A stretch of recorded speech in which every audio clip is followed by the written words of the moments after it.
కొమరంభీం ఆసిఫాబాద్ జిల్లా కాగజ్నగర్ పట్టణంలో మాజీ శాసనసభ్యులు కోనేరు కొన్నప్ప నివాసంలో మీడియా సమావేశం నిర్వహించారు. ఈ సమావేశంలో కోనేరు కొన్నప్ప కార్యకర్తలు ప్రసాద్, జావీద్, షబీర్ మాట్లాడుతూ ప్రస్తుత శాసనసభ్యులు పాల్వాయి హరీష్ బాబు మంగళవారం మాట్లాడిన మాటలు చాలా విడ్డూరంగా ఉన్నాయని, తుమ్మిడిహేటి ప్రాజెక్టుపై విసిరిన సవాళ్లను మేము సిద్ధమంటూ తుమ్మిడిహేటి ప్రాజెక్టు నది ఒడ్డున తేల్చుకుందాం అంటూ మాజీ శాసనసభ్యులు కోనేరు కొన్నప్ప కార్యకర్తలు సిద్ధమయ్యారు. అలాగే చిన్నగుడిపేటలో రోడ్డు పనులు 6 నెలల్లోపు చేయించకపోతే నేను పాల్వాయి పురుషోత్తమరావుకే పుట్టలేదు అన్న మాటను నిరూపించుకోమని ప్రశ్నించారు.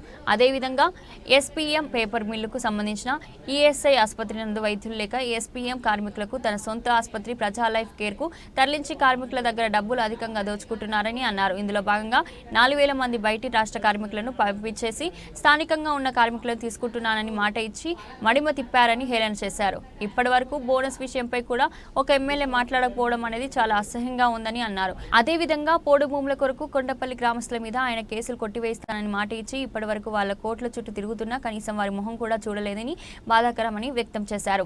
నీకు దమ్ముంటే మహారాష్ట్ర ముఖ్యమంత్రిని ఒప్పించి తుమ్మిడిహెట్టి ప్రాజెక్టు పనులు పూర్తి చేయమని మేము కూడా సంతోషిస్తాం.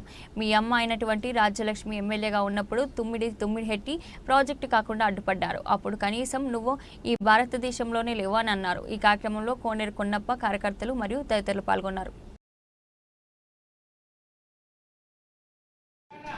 ప్రాణేత చెవులకు కట్టాలని చెప్పి ఆనాడన్నాం, ఇవ్వాలంటాం, రేపు కూడా అంటాం. మరి నీకు చేతనైనంత వరకు కట్టించి నీళ్ళు ఇవ్వు. నేను 10 సంవత్సరాల కాలంలో ఆనాడు ఉన్న పరిస్థితుల వల్ల ప్రాణేత చెవుల ప్రాజెక్టు కట్టడానికి అవకాశం లేదు ఇక్కడ అని చెప్పి సిడబ్ల్యూసీ ఇచ్చిన సమాచారం, వేరే సమాచారం ప్రకారం ఆనాడు ముఖ్యమంత్రి గారు మేడిగడ్డ గారు ప్రాజెక్టు కట్టారు. ఈ ప్రాంతానికి నీళ్ళు ఇస్తానికి 2 లక్షల ఎకరాలు నీళ్ళు ఇస్తానికి గుండాపేట దగ్గర డ్రిప్ ఇరిగేషన్ ప్రాజెక్టు మంజూరు చేశారు. దాని ద్వారా ఈ ప్రాంతానికి నీళ్ళు ఇచ్చే ఏర్పాటు చేశారు. మరి ఈ ప్రభుత్వం ఆనాడు ఏదైతే నిర్ణయం తీసుకుందో ఆ నిర్ణయం అమలు చేస్తానికి అవకాశం లేకుండా అయింది. ఇవాళ మీరు నీళ్ళు ఇస్తూ ఉన్నారు, కట్టండి, మంచిదే కదా అంటున్నాం మేము. అంతేగాని మేము ప్రాణహిత ప్రాజెక్టు కట్టొద్దని అనలేదు. చర్చ చేద్దామనంటే నేను మాట్లాడింది దేని విషయంలో మాట్లాడినాను? ప్రాణహిత చేవెళ్ళ మీ తల్లి కట్టొద్దని ఆనాడు ధర్నా చేసింది. నిన్న అంటున్నాడు మా తల్లి ఎందుకు ధర్నా చేసిందంటే నష్టపరిహారం కోసం ధర్నా చేసింది అంటున్నాడు. నష్టపరిహారం ప్రాజెక్టు కట్టినాడే నష్టపరిహారం ధర్నా చేస్తారు ఎవరైనా?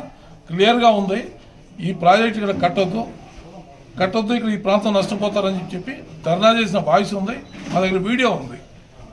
బక్వాస్ మాటలు మాట్లాడుకుంటా, ఇష్టమైన మాట్లాడుకుంటా ప్రాణహితలో మేము అడిగిన దానికి సమాధానం చెప్పు. మేము అడిగింది